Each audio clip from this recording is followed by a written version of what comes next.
Ja bih da pozdravim moje Mostarce. Moja mama je iz Mostara, tako da nisam baš slučajno ovde.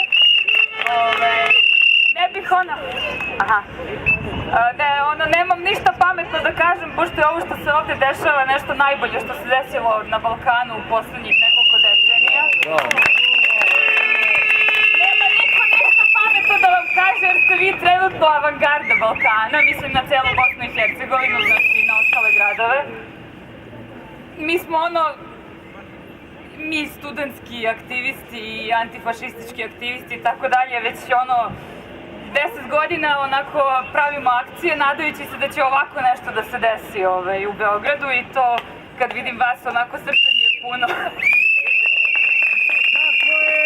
Tako da nemojte da odustajete, znam da su svakodnevni protesti naporni i da su plenumi zamorni, mi smo imali plenume na fakultetu, ali to su sve stvari koje, iako su teške, imaju i tekako smisla i to je neki proces kroz koji učimo da uzimamo stvari u svoje ruke, tako da ne odustajte. Velika podrška iz Beograda od svih normalnih ljudi.